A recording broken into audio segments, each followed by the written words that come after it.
So welcome to a special episode of Geeky Things. We're doing movie reviews, but we also wanted to float different fan theories and things about movies that we had come up with in the past.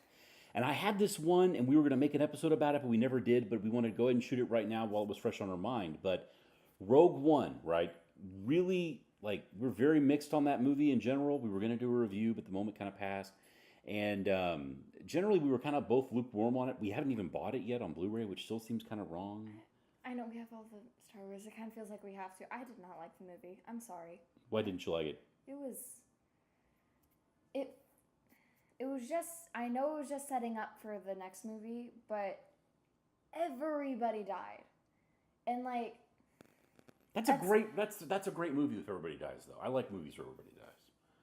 But it's kind of like the same thing as having this whole entire horror movie and then somebody wake up. Oh, it was just a dream. Okay, let's go on with my daily life. It's basically the same thing. You didn't feel like anything was really at stake because there was no reason to get invested in these characters because they were all going to end up being immaterial in the end. So. I don't think the movie was needed.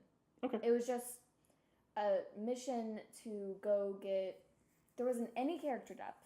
We didn't know anything about the characters. We had no idea why the blind guy was saying the Force was with me and blah, blah, blah, blah. We don't have any backstory on the guy and the... blind guy and the big guy being best friends. We don't know why they would sacrifice their life for each other.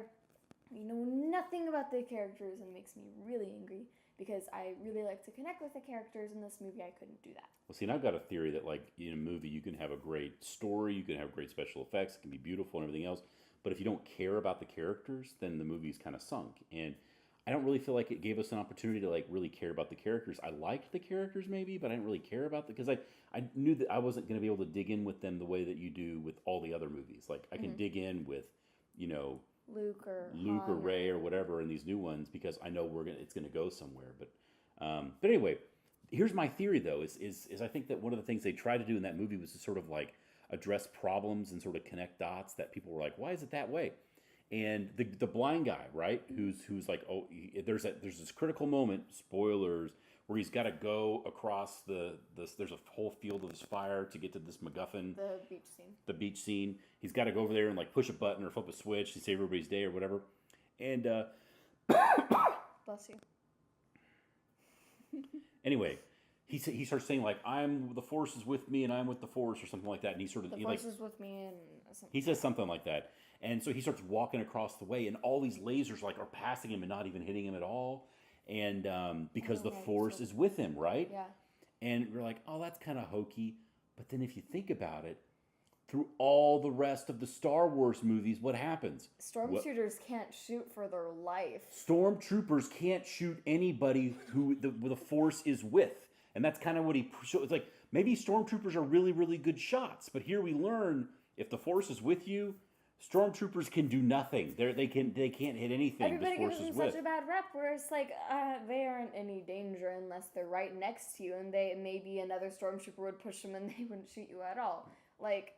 All this, everybody's scared of being overwhelmed by the Stormtroopers. If there's a 3-foot radius from you and the Stormtrooper, you're fine. Yeah. I mean, it's not gonna shoot you. That was the thing that was so jarring about the Force Awakens is the first scene is what happens.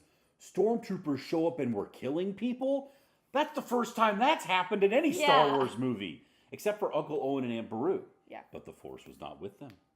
So, ultimately, I think it kind of opens up some interesting questions. What do you think? Do you think that's plausible? Is that something they're trying to do? I agree with that. What do you think about that theory? Do you think it's plausible? Also, does it raise any other questions about the Force? Why is the Force with some people and not with other people? Or do we care? I don't know. It's sort of a funny thing. I'm really eager to see the new Star Wars movie coming out. If you like to hear more theories or if you've got a theory of your own, please comment below. And subscribe, please, because we're going to be trying to release videos and little things like this weekly.